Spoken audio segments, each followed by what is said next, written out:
السلام عليكم ورحمة الله وبركاته. الحمد لله الذي هدانا لهذا وما كنا لنهتدي لولا أن هدانا الله. أشهد أن لا إله إلا الله وحده لا شريك له وأشهد أن محمدا عبده ورسوله. اللهم صل وسلم على حبيبك وأسواتنا وقدواتنا وسيدنا المصطفى. اللهم صل على محمد وعلى آله وأصحابه أجمعين. يا أيها الذين آمنوا اتقوا الله حق تقاته ولا تموتن إلا وأنتم مسلمون. Bapak-bapak, ibu-ibu jamaah yang dirahmati dan dikasihi oleh Allah, pada pertemuan kita hari Sabtu yang lalu kita sudah masuk kepada pembahasan kita di dalam surah Al-Mu'minun, surah ke-23 di dalam Al-Quran, yang mana surah ini akan mengajak kita untuk berkaca diri sesuai dengan nama surah ini, Al-Mu'minun, orang-orang yang beriman. Maka di awal surah ini kita diajak untuk mengukur atau berkaca sejauh mana sifat-sifat mukmin yang terpenting itu apakah sudah kita miliki atau tidak. Setidaknya Bapak Ibu yang dirahmati Allah, ada 3 sifat yang kita bahas pada perbahasan pada Sabtu yang lalu. Yang pertama, alladzina hum fi salatihim khashi'un, mereka yang khusyuk dalam salatnya. Maka khusyuknya seseorang ini perlu ditinjau dari persiapan dia untuk mendirikan salat itu sendiri. Bagaimana keadaan taharahnya, bagaimana dengan rukun salatnya, tumakninahnya, gerakannya, pakaian yang digunakan, itu semua menjadi tolok ukur dalam khusyuknya salat seorang. Bahkan seseorang bisa menghayati apa yang dibacanya ketika salat itu pun menjadi salah satu timbangan khusyuk dalam salat.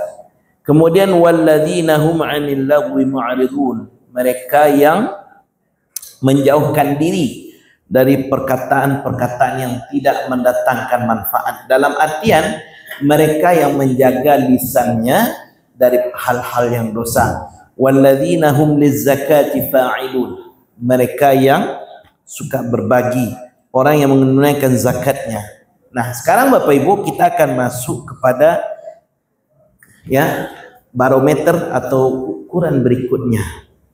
Walladzina hum li furujihim hafizun, mereka yang menjaga marwahnya.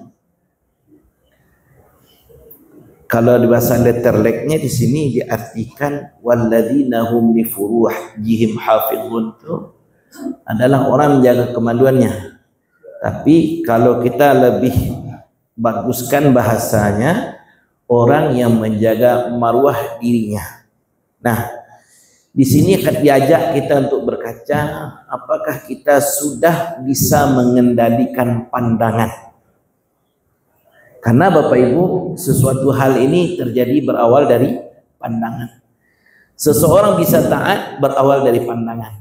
Seseorang bisa bermaksiat berawal dari pandangan. Maka Bapak Ibu yang dirahmati Allah, apalagi di akhir zaman seperti ini, banyak fitnah setentangan ujian mata ini.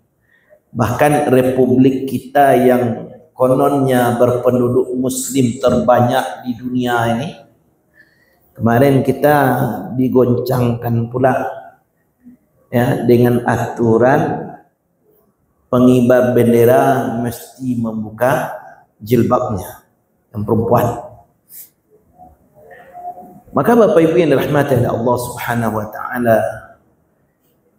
yang kononnya negara kita berdasarkan Pancasila dan Undang-Undang 1945 yang menjamin kemerdekaan seorang menjalankan ya agama dan keyakinannya justru dilucuti oleh badan-badan yang ya mengatasnamakan dirinya Pancasila. Perlu kita ketahui Bapak Ibu, untuk hal ini kita juga diingatkan dengan surah Al-A'raf. Mungkin kita sudah bahas ini sudah jauh, namun tidak apa kita ulang. Salah satu senjata bagi syaitan untuk menggoyahkan istiqamah seseorang itu adalah melalui aurat. Aurat ini senjata.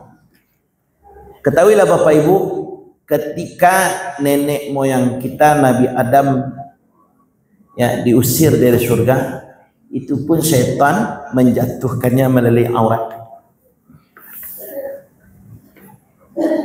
Dan ini boleh kita rujuk kembali kepada surah ya Al-A'raf, surah ke-7 dalam Al-Quran, yang mana di situ diterangkan senjata iblis adalah aurat. Maka kita lihat di ayat 20 ya. A'udzu billahi minasyaitonir rajim. Fawaswasa lahum asyaitanu liyubdiya lahuma ma wuri'a anhuma min sawatihima. Maka syaitan ini membisikkan pikiran jahat kepada keduanya. Maksudnya dipikirkan pikiran jahat ini kepada Adam dan Hawa untuk menampakkan kepada keduanya apa yang tertutup dari mereka, yaitu auratnya. Makanya Bapak Ibu yang dirahmati Allah, salah satu perintah Allah terhadap kita kaum muslimin adalah menutup aurat. Sahnya salat seseorang menutup aurat. Ketika seorang menunaikan haji atau umrah, ketika mereka berihram, yang laki-laki hanya 2 lembar kain, 2 lembar kain tidak berjahit, tapi dengan catatan tetap dalam posisi menutup aurat. Ya, makanya Bapak Ibu yang dirahmati Allah, aurat ini adalah salah satu aturan syariat. Karena apa? Karena ini menjadi senjata ampuh bagi syaitan untuk menggoyahkan istiqamah seorang hamba. Nah, kalau kita lihat pula di dalam surah Al-A'raf ini banyak ya keterangan-keterangan, misalnya ya bani Adam, perintah untuk menutup aurat. Wahai anak cucu Adam, qad anzalna alaikum libasa, kami sudah berikan kalian pakaian yuwari sawatikum warisha, untuk menutupi auratmu dan pakaian yang indah sebagai perhiasan bagimu. Atau misalnya di ayat 27 ini lebih jelas Allah menegaskan bagaimana syaitan ini memperdaya kita melalui aurat. Ya bani Adam, la yaftinannakum syaitan kama akhraja abawaykum minal jannah yanzi'u anhuma libasahuma liwiriyahuma sawatihima. Wahai anak cucu Adam, janganlah sekali-kali kamu ditipu oleh syaitan sebagaimana ia telah mengeluarkan kedua ibu bapa kamu, nenek moyang kamu dari surga. Ya, syaitan menanggalkan pakaian dari keduanya untuk melihatkan kepadanya aurat dari keduanya. Jadi Bapak Ibu yang dirahmati Allah, kalau kita runut-runut, sebenarnya dosa dari aurat ini banyak. Lahir dosa zina di sana. Ya, dari aurat porno aksi, pornografi. Bahkan hari ini pelecehan seksual tidak hanya terhadap dari laki-laki terhadap perempuan, bahkan hari ini yang lebih parahnya laki-laki dengan laki-laki. Dan itu semuanya berasal dari perkara aurat. Maka salah satu cerminan seorang beriman itu adalah mereka menjaga kehormatan dirinya dengan menutup auratnya. Makanya ketika kita salat, salah satu syarat sah salat kita adalah menutup aurat. Ini maaf saja Bapak-bapak, Ibu-ibu, dalam perkara menutup aurat ini apalagi yang laki-laki, apalagi yang kaula muda. Ini karena tuntutan style atau gaya pakaian.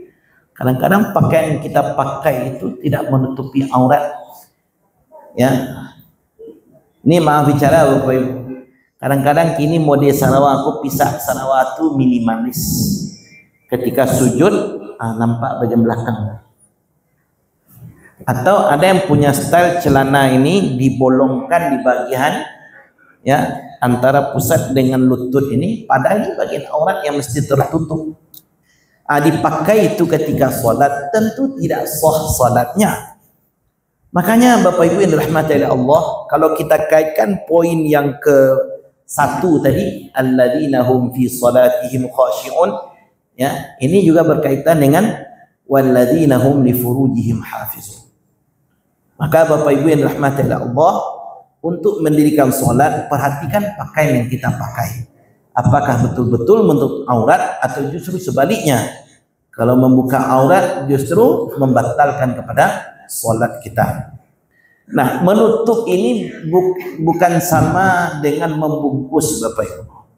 Nah, kalau hari ini, kalau kita melihat penampilan anak-anak gadis kita, remaja-remaja putri kita ini, justru lebih banyak yang membungkus aurat daripada menutup aurat. Kalau menutup Bapak Ibu tidak nampak, tapi kalau dibungkus nampak.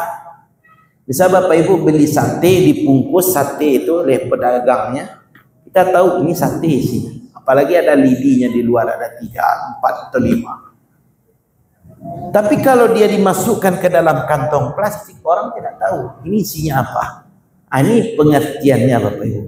Jadi tidak sekadar menutup aurat saja. Ya. Apalagi Bapak Ibu, ya ini maaf saja, ada yang style jilbabnya itu tidak sesuai dengan tuntutan Allah. Allah menuntut dalam surah Al-Ahzab, ya ayuhan nabi, wahai nabi, qul li azwajika, sampaikan kepada istri-istrimu, wa banatika, anak-anak perempuan kamu, wa nisa'il mu'minin, sampaikan pula kepada wanita yang beriman, yudnina alaihinna min jalabibihin, agar mereka memanjangkan kain hijab mereka ke bawah dada-dada mereka.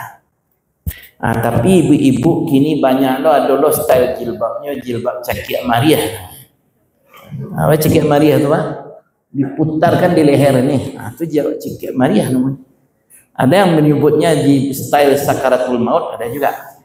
Ya, tapi inilah Bapak Ibu, walaupun ya sedikit menyentil, tapi inilah kebenaran. Dalam tata menutup aurat, ini sejatinya adalah bahagian daripada keimanan kita, walladzina hum li furujihim hafizun.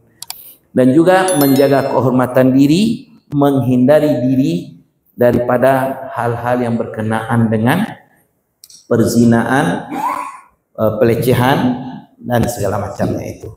Mungkin ini satu poin yang bisa kita jadikan tambahan untuk mengukur barometer keimanan kita. Masih ada beberapa hal yang ingin kita sampaikan, karena waktu terbatas. InsyaAllah kita lanjutkan di pertemuan yang akan datang. Lakum minni hubwa du'a, subhanakallah wa bihamdika, asyhadu an la ilaha illa anta, astaghfiruka wa atubu ilaik. Assalamualaikum warahmatullahi wabarakatuh.